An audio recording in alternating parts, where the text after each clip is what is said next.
Assalamualaikum warahmatullahi wabarakatuh. Alhamdulillah, saudara sekalian, hari ini tanggal 3. Anak-anak kita sedang cuti dan kita terus bergerak menjalankan program yang telah kita gariskan. Saudara-saudara,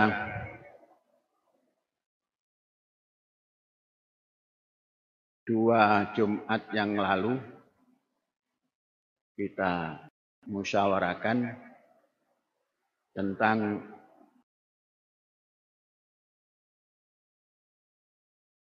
pengambilan tanah yang di Pantura yang antara Diansari dan Singgalang. Kita tetapkan dalam musyawarah kita perlu ambil dengan harga yang kita sepakati. Ternyata hari Jumat kita ketok palu, kita ambil.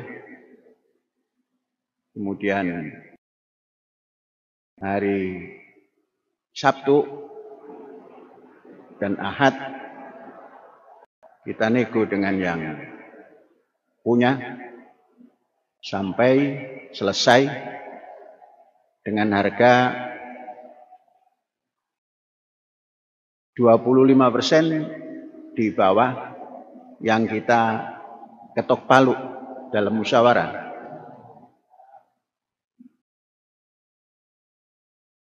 Itu kurang lebih 28.000. Masih ada kurang lebih 14.000 lagi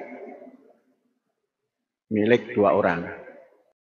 Jadi yang milik satu orang 28.000, yang milik dua orang satu sudah ketemu kurang lebih 7.000, yang satu lagi belum ketemu. Walhasil sudah terkuasai hampir 100%. Nah, di situ tinggal kita membuat gambar yang rinci, peruntukan dan lain-lain. Insya Allah tempat itu kita jadikan tempat berlabuhnya perahu-perahu kita yang telah kita buat. Jadi perahu kita nanti berlabuh tidak di tengah laut, tapi daratan yang kita miliki itu kita jadikan tempat pelabuhan. Kalau saudara melihat Tanjung Priok, di sana ada menjorok ke dalam, bukan menjorok keluar tapi menjorok ke dalam, sehingga kapal-kapal berlabuh di situ. Jadi sangat bagus karena kita berada di jalan utama dan panjang daripada tempat kita itu adalah 40 meter ditambah 130, kemudian ditambah 82, kemudian ditambah 80. Itulah panjang daripada lokasi yang 0 jalan raya dan 0 laut itu. Kemudian lebar dari jalan raya menuju laut 200 meter. Ini sangat bagus dan sudah kita mulai penurapan dan lain-lain. Saudara-saudara, itu mudah-mudahan bisa kita selesaikan segala sesuatunya di tahun 22 ini. Sehingga 23 nanti kita sudah menggarap yang lebih besar lagi, yakni yang 200 plus 160 hektar. Alhamdulillah. Dalam kesempatan ini, dalam musim liburan ini, mari kita mentadabbur. Tadabbur itu tafakkur. Tafakkur itu kaitannya dengan mentafsir. Mentafsir itu hal yang digunakan adalah al-fikru wa tadabburu. Nah, semua kejadian itu punya makna, dan makna itu bisa dicari melalui tafsir. Nah, tafsir itu yang mencari adalah fikir dan tadabbur.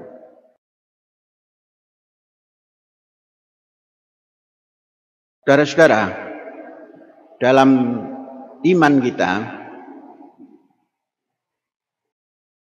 kita punya titik keimanan kepada para nabi.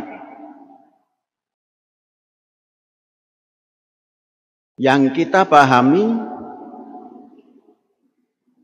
dari nama-nama nabi itu ada 25.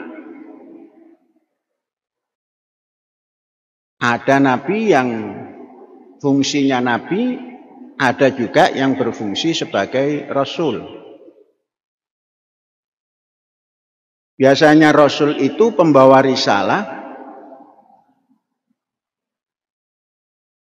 dan nabi itu pembawa nilai keagamaan,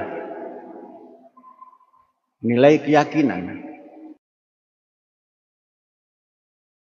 Maka nabi itu ada yang membawa risalah untuk alam semesta sebagai rasul, dan ada nabi yang hanya untuk diri dan lingkungannya dan bukan menjadi pembawa risalah.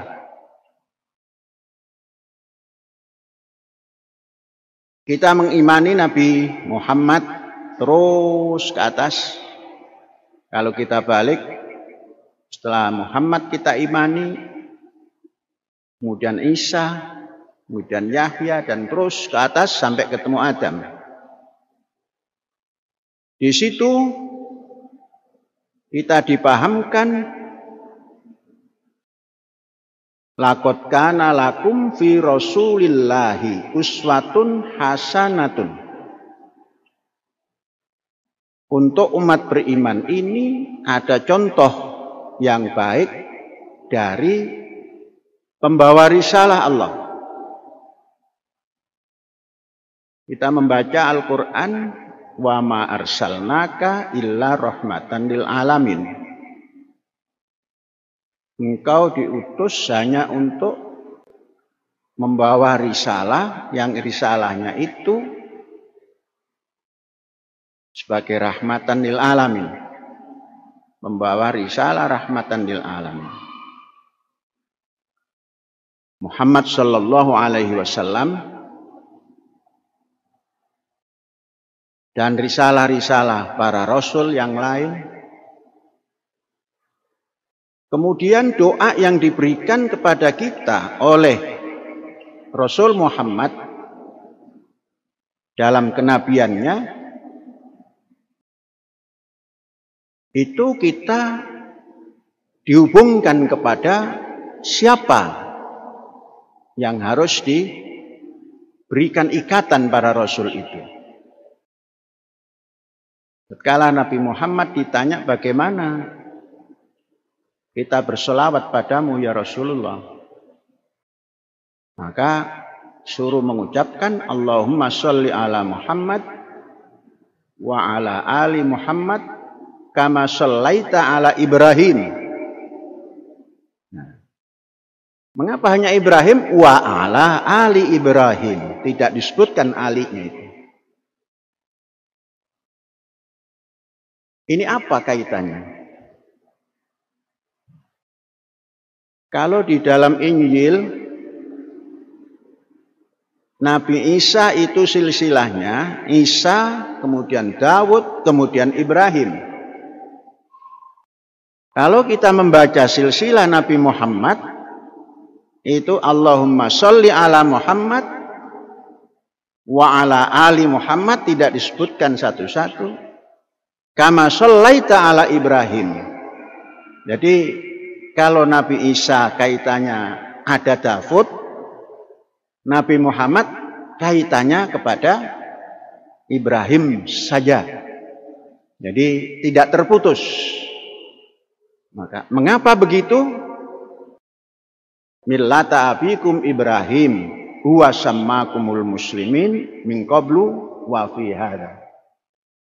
Dari sinilah, dari Ibrahim inilah yang membawakan nama kepada keimanan kita, kepada tingkah laku kita yang dinamakan Muslim dulu dan kini.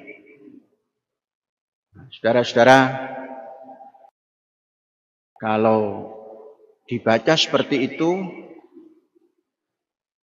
kaitan Ibrahim alaihissalam sebagai Abul Bashar kepada Nabi Muhammad, kemudian kita masuk kepada Nabi Isa, juga kepada Ibrahim alaihissalam, walaupun diselang kepada Daud. Kemudian orang-orang Yahudi, ya tentunya kepada Daud, kemudian masuk kepada Ibrahim alaihissalam. Inilah suatu kesatuan umat yang beragama dari millah Ibrahim, yang kemudian menjadi Yahudi, kemudian menjadi Nasrani, kemudian menjadi Muslim. Dan tidak menutup kemungkinan Majusi pun sebagai agama yang kaitan pada Ibrahim alaihissalam, sekalipun tidak dijelaskan secara detail. Dan lain-lain agama. Tapi yang jelas, tiga agama besar inilah yang menjadi hubungan dan yang terjadi hubungan kepada Ibrahim alaihissalam. Ibrahim alaihissalam membawa ajaran tauhid, membawa ajaran tauhidullah, membawa ajaran keimanan kepada Tuhan yang Maha Esa, yang wujudnya adalah Allah. Saudara-saudara, dalam perjalanan sejarah, mengapa bisa terjadi ada semacam pertikaian di dalam beragama? Ini adalah perjalanan sejarah yang masing-masing umat beragama ini terkadang ingin menampilkan keimanannya secara sepihak.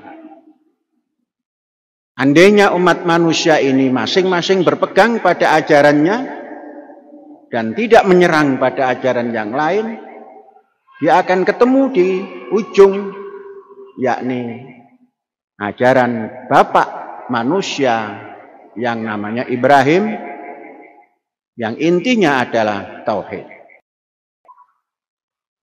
Saudara-saudara, dalam kehidupan semakin modern seperti hari ini, manusia yang gampang sekali menyampaikan unek-uneknya, baik itu positif maupun negatif, yang dipertontonkan dalam bentuk kebebasan. Hari ini yang terjadi umat beragama. Coba tengok di dalam media sosial, betapa hebatnya bertikai. Orang beragama A bertikai dengan yang beragama B, yang mengatakan diskusi, tapi pertikaian yang tidak akan ketemu ujung. Nah, di sini kita diberi satu pegangan. Innama bu'istu bil hanifiyatis samha. Kita atau kami, aku diutus dengan membawa ajaran yang hanif, yaitu ajaran tauhid dan as-samha. As-samha itu adalah sifat tasamuh yang kata orang hari ini toleran. Yang kata orang dulu ya wis agamamu agamamu, agamaku ya agamaku. Ora perlu saling nesu. Nah, itu inti daripada sikap tasamuh. Innama bu'istu bil hanifiyah as-samha.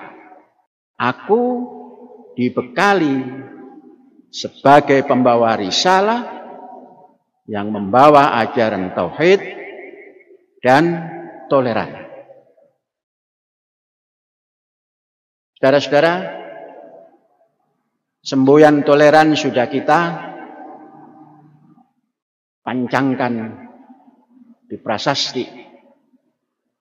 Kemudian semboyan toleran sudah kita dengungkan seperti hari ini dan seterusnya. Namun itu tidak cukup. Karena toleransi itu bukan dengungan dan bukan tulisan. Tasamuh itu adalah kelakuan. Kelakuan itu bukan yang terfikirkan dan bukan yang tersirat di dalam sanubari kita. Tapi terjalankan, teramalkan dalam bentuk perbuatan. Jadi kalau kita sudah bisa berbuat yang orang mengatakan seperti itu dengan sikap keimanannya, dan kita bisa menyikapi, ya wis, imanmu seperti itu, imanku seperti ini, dan bisa berjalan berdampingan, itulah toleransi. Jadi tidak cukup, tapi itu perlu. Karena nanti orang membaca di prasasti, terdetik dalam hati, ingin untuk menjalankannya. Jadi toleransi itu gampang diucap dan juga gampang dilaksanakan kalau mau. Enggak ada yang sulit. Kata orang Jawa, ya wis jarke, ya wis ben, kaya ngono. Wis ya ngono, imanmu kaya ngono, ya ngono, wis ora apa-apa. Imanku kaya ngene. Nah, ternyata toleran juga bukan antar agama. Dalam orang beragama saja, satu agama, diperlukan toleransi tinggi. Bukan toleransi tinggi dalam satu agama. Dahulu, saudara-saudara, entah sekarang masih ada apa enggak. Dulu itu gampang sekali orang menjadi musyrik. Gampang sekali orang dicap masuk neraka karena bid'ah. Gara-garanya sedikit sekali. Baca la ilaha illallah alias tahlilan saat kematian, entah itu hari ketiga, entah itu hari ketujuh, entah hari ke-40. Baca la ilaha illallah, tahlil, katanya bid'ah. Terus definisi bid'ah itu dolala, natijah dolala, benar. Loh, maca donga la ilaha illallah kok mlebu neraka? Dulu itu, mungkin sekarang udah nggak ada itu. Kalau ada, ya Masya Allah. Padahal orang datang, saya yakin kepada Islam. Gimana caranya? Disuruh mengucapkan la ilaha illallah Muhammadur Rasulullah, kemudian wafat, dakhalal jannah. Lah ini yang kelakuannya hari-hari tahlilan. Karena tahlilan itu dikatakan bid'ah, kok mlebu neraka? Nah, ya begini. Ini harus kita tampil dengan toleran. Yang tafsirnya tinggi, yang tadaburnya tinggi. Nah, ini tadi karena apa? Bid'ah, kullu bid'atin dolalah, kullu dolalatin finnar. Yang kena siapa? Yang kena yang moco la ilaha illallah, la ilaha illallah. Lah, itu tafsir apa itu yang bisa menerima itu? Akal sehat siapa yang bisa menerima itu? Akalnya orang yang ta'assub golongannya.